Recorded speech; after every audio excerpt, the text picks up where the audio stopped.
Hi Vols, my name's Julie and thanks for joining us for this next video. Today we're going to talk about FERPA. The FERPA is the Family Educational Rights and Privacy Act. So in this video what we're going to talk about is what FERPA is, the different types of FERPA, discuss authorization, and then I'm also going to show you how to add authorized users. So what is FERPA? It's essentially the method in which the University of Tennessee governs the distribution of your student record. And it's based on the Family Educational Rights and Privacy Act of 1974. You've already heard me call it FERPA, but you'll hear myself and others at the university also call it authorized users. This act established the requirements that the university has in protecting your educational record. So this act gives 4 basic rights to you as the student. It gives you the right to review your educational record and the right to seek amendment to it. It also gives you the right to limit the disclosure of your information outside of directory information. And I'll talk about directory information in just a minute. It also gives you the right to notify the Department of Education concerning the institution's failure to possibly comply with FERPA regulations. If you would like to learn more about the FERPA law, you can visit our website, ferpa.utk.edu. So let's talk about what directory information is, what the university can share, and what they cannot share.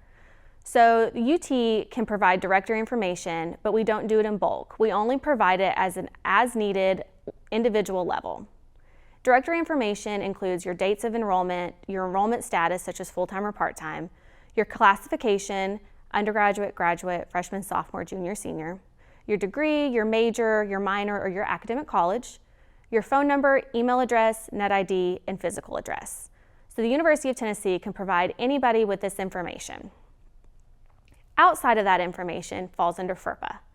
Once you're registered for classes, we are protecting your information.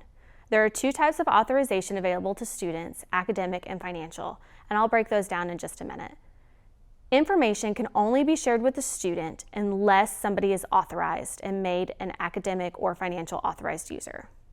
Only the student can authorize these people in their MyUTK.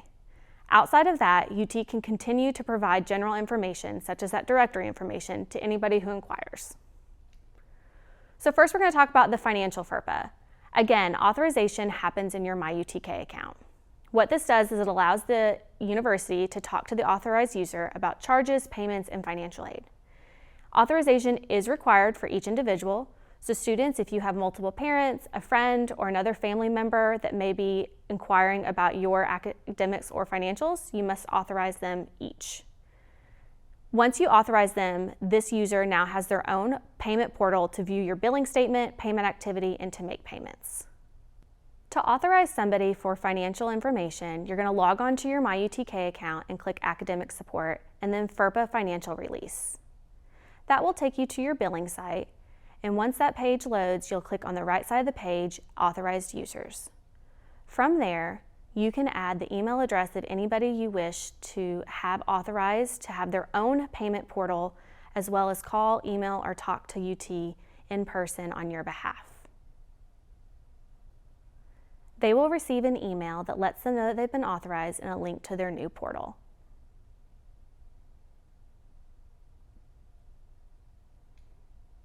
There's also academic FERPA. Again, authorization is done by the student in MyUTK. And instead of putting an email address, they'll put the name and a code word. So students, make sure you share whatever code word you choose with your authorized user. What academic FERPA does, it allows UT to talk to the authorized user about academic policies, procedures, and schedules. So in other words, we may say that you're registered for a specific class, but we would not include the dates, times, or location of that specific course. Authorized users for academic FERPA can also order official transcripts, but there's not an online portal available similar to financials. And again, authorization is required for each individual. So what we're going to do is we're going to log back into MyUTK, and you will go under Academic Support and click FERPA Academic Release. From there, you will add the name and code word for each individual authorized user to allow them to access conversations regarding your academics.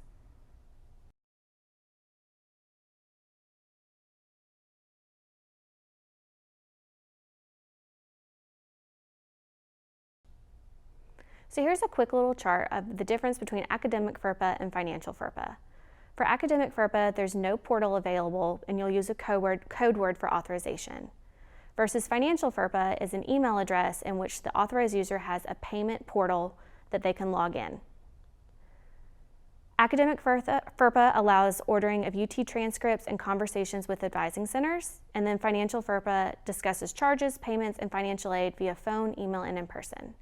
One of the main differences between the two is academic FERPA, the authorization is valid for 1 year, versus financial FERPA is valid for 10 years unless the student revokes access for either of them.